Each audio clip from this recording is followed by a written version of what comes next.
kita kok sing nyuwun sewu nggih Pak Seno Swargi niku nate sowan teng gubuk kula nanggap kula saking kepengine penasaran kalih kula nyengkake prae pisan ning pengin nggunakake kula sing nganggo gamelan lah marane nggunaku niku nganu takon nyuwun sewu Mas jenengan mboten mangke kalih kula mboten sampean Pak Seno aku ya ngono zaman semono no ya karena muni pinten Mas tanggapane aku ora kaget kono ngancik tanggapan aku sesama wong seni luwih luhur kono aku ya muni nyuwun sewu Pak Seno panjenengan sampun sampun sowan wonten gubuk kula niku pun anugerah pun mboten sah bayar aku ngono kok ya sidane lan wayang ki ora dibayar tenan iki apa ya ning ya ana bejane no ya tapi barang wis ora dibayar tenan tak jam 09.00 esuk iki didodok no ngeteri sofa kok jaman semua tanggapanku ping 300 sofane regane 2,5 juta sebab iki lah pas ning ngerti nek yen aku ora diambil wong tak harus isike ngomah ya pek gawane apa-apa iya sesuk awake dhewe jenenge ganti ora Ki Kenci Swaji ning ana tambahane mah apa Ki Kenci Wiswaji HS tegese Hadi Swasana delok swasana sing delok nek ora ana bubar wae lah kaya iso ana nyengike apa wae anu HP kae nggo ning cangkem khusus kuwi moksa Mas tau klerku iki copot taline rak mblowah to disuting lagi kuwi nyuting cangkemmu nggo story ayo pangolo kamu iya luhan kono lah wong saiki iki nembang mah menghibur ya wong iki yo ngentekke wektu no ya iki penting rukun sayek sakomaya iki wektune isih kurang setengah jam iki muga-muga gone acara iki yo wis dianggep cara dene ora ana sambiko lancar nyatane yo najan udan semangate sik luar biasa lah iya malah kedhe nggugong wayangan ngantek dalan saka Bantul tekan Sleman kene terusane kenci ya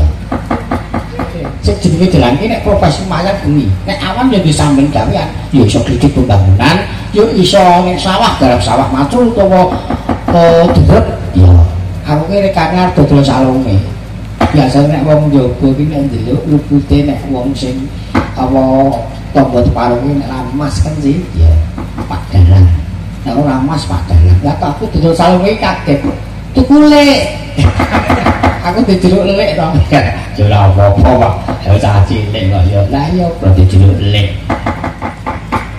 wayang kuwi ana toko ana lan becik ana Kurawa ana Pandhawa saiki wayang iki radil saiki ya ta takon ana teh Pandhawa ora ana teh Kurawa ya ora ono radil iki sing tukang juke wedan iki mati boyo kasih Pak oh tobat iki kok iya iki ne cocok mak tertik ya ora apa-apa diapet sithik mak rasah ngombe iya wong iki dalan iki kudu poso iya iki jenenge wedan iki nyawe gak ora jare kan nanggap wae mati di dalan cah tikus iya persone ku yo radung iki mbok dijenge wedan kok kepiye ngono kopi saenenge sak tuku panut andoke wedan sing kran lho barang teko teng jodho sing iki cepak lah saiki kula critake ning alam donya ki ning sak jodho ana lanang ana wedok ana gedhe ana cilik ana padang ana peteng iki ana wedok ra ana pacitan digale pacitane boros bro perlu diusahakan apa oke thank you Pase piro pase? Pase ana 700 iki. Ora sonet. Ora sonet.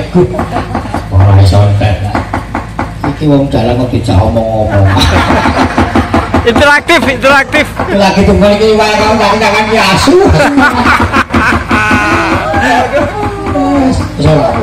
Ora apa-apa.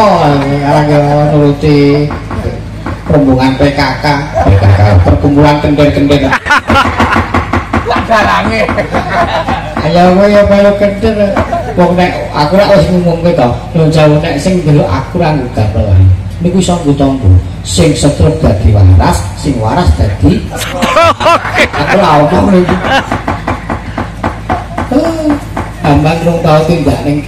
daerah Pantai Kidul kono barang kusumane kok wah wah zaman mereka tawa kulkas laris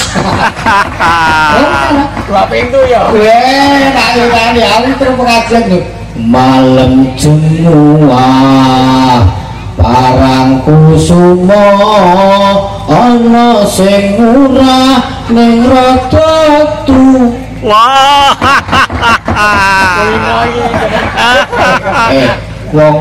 wong idul iki ora kok wong elek Mas wong sing gawene idul iki wong lor ngono lho ora ayo ora wong elek ayo masa kok gitu ya kok gitu ngalor lah wong sing gawene idul wong lor mulo ning ngono ki tirakat kanggo wong sing madhep mantep ngenengke cipta ning bedone kalangan sing do nggone kene ora tirakat ning tirakit ngono jumlah aku ki apa wayangan nek ngene iki malah bebas ngomong tapi kleru yo ora apa SS iki nyotre iso anu iki teh panas lah wong urip gak mampir ngombe to ngono apike dodol wedang ora sak keson goblok nek kopine apa tak kae kuwi kepiye kuwi rada kok ana wong penonton kok ngepek kopine dalang ben barokah lah iki anu iki TTS apa tegese teh tanpa serotan dikokap ini atak tenggak kok panas wis digungkul lah bukan bayang ya aku mau ngerasake kok enak terane masak lele yo tidak gurih jangane yo lebih pedes tempene yo cenuk-cenuk cilik-cilik irisane ya jam seneng karo aku saking senengku aku imbuh nang barang imbuh kok utang endi carot nek metu ya ngene iki malah kewane mobil kula sing dulu keterangane kompak iki jebul pegawe nasagaman kabeh malah rupane kaya es krim e Pak Dukuh sing bayani lho Pak Dukuh karo RT semuanya oh niki Pak Dukuh Pak RT iya sing banyaring iki ya saged nyanyi cecak rono sip manuke kendi bau nah nek iki jenenge ngene nembang nyungi peki isine kudel ngangking wedang aku ning ulon lagi iki ngrasake judul ana dalang manut ontong iki aku nembang ndak dari ngrasani padahal aku ya pengen nembang nek nembang tromben nak lagu lama ki zaman biyen ya Tum Mariam Soto Laila Tum Mariam Soto ana tekek ning isor jati ana wewe dolanan manuk rokokku entek mung kali siji sapa sing duwe aku njaluk modus dalange gremisan iki lho gak ada lihat ditangkep kok aku menyanyi kok lah kono kroso ya ora ngerti aku iya kaya ora ngono dalang rukun kok iso ngobong kele barang gak bubar lah ngono wong dalang aja mlek wong paduwe wae iki kok ana padha kok jagungan yo ge madhep ngono ge gabre warani wae biasanya piyayan gede wis ngene iki wong wis takut lah mesti ditamela lah ora bubar-bubar lah mau kan aku Kalau gawe iki do mundur ke coban. Campur sisan yo. Iki nek jam lah yo iki mau lekas jam 8 bukane setengah 10. Lah yo kon karo tengah jam aku yo manut prosedur kok yo. Buku setu kemutut. Itu ora kok kemutut. Panjang kete. Aku ku jare yo ndutut iki bayang ora tak gelo isih. Padae. Ning dasa ngawoki. Aku sagung nanging sakit kali bunyi gentenan ngomong ya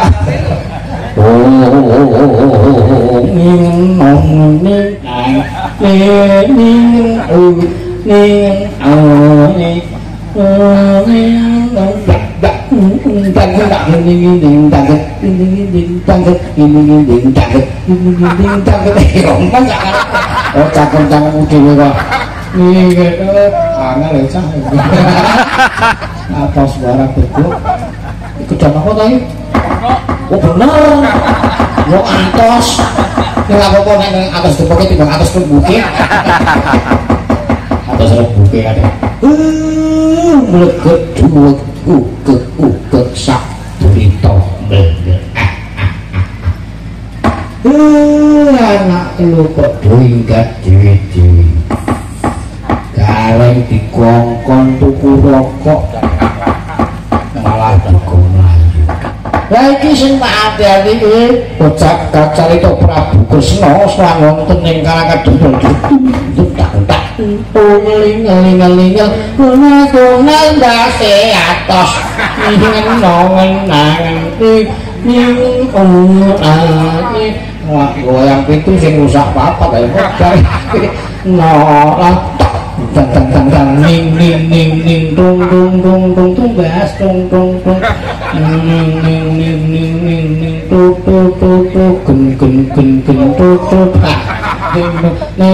nang kena carwa caran tuwa gedung ning trut aduh nyangkut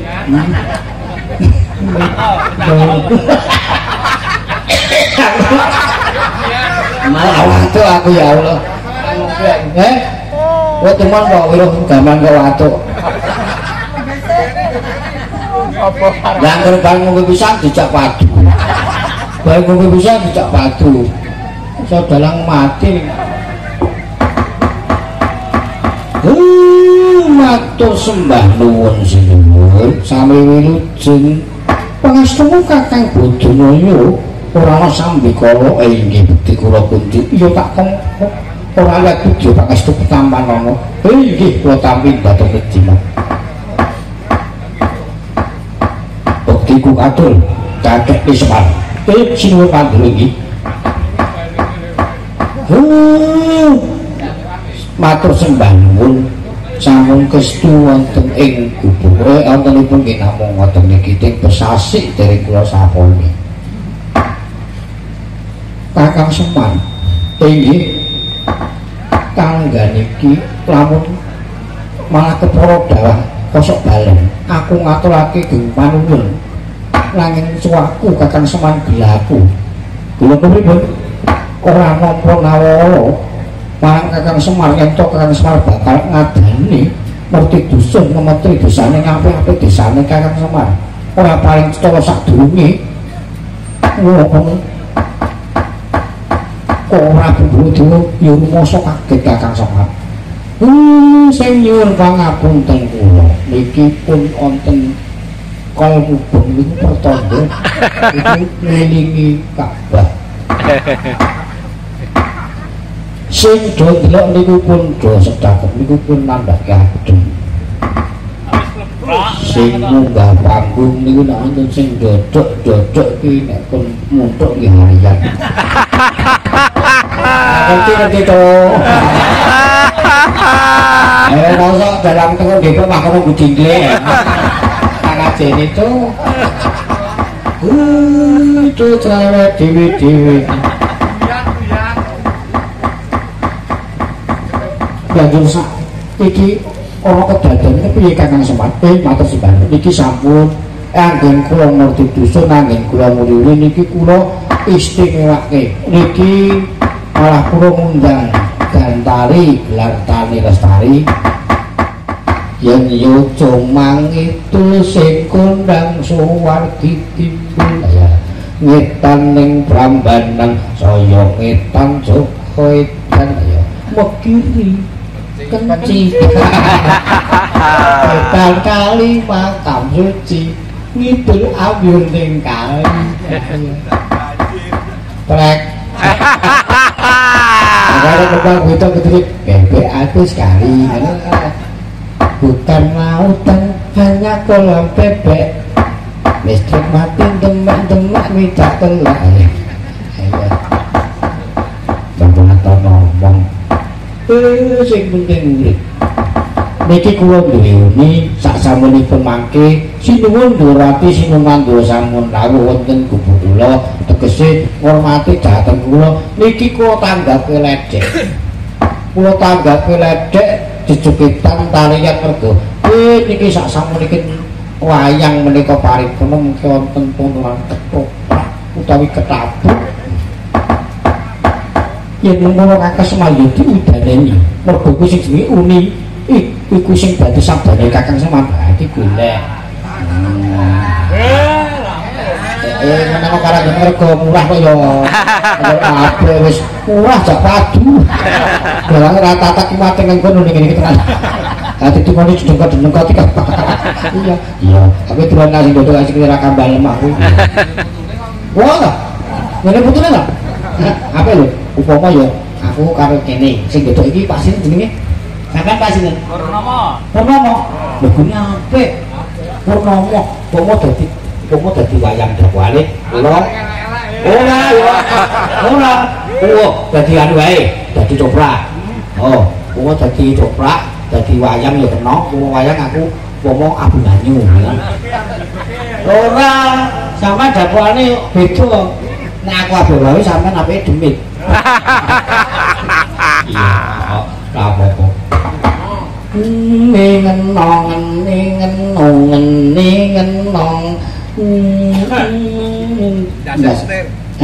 Rokok-rokok ini lho rokok apa kuwi iki lho rokok ndek lho dalam diatur asakane kan karo gowo grup malah sempal iki kacaya isih dilendiki apa nanging kok ngenong blang tak kene blang mbak kene iki iso bukan lho wonten sing ngambekan kok sampean kok iso entuk dia ini tak kene tak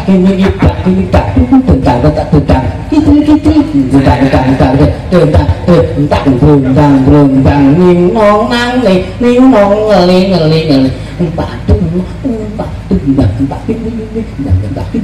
sayonara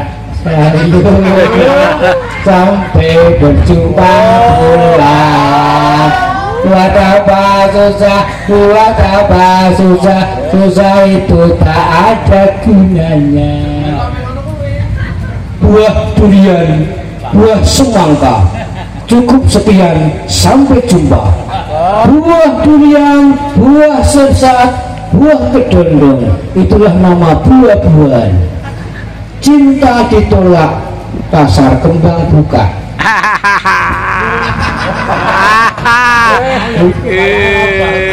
banyak kan bukan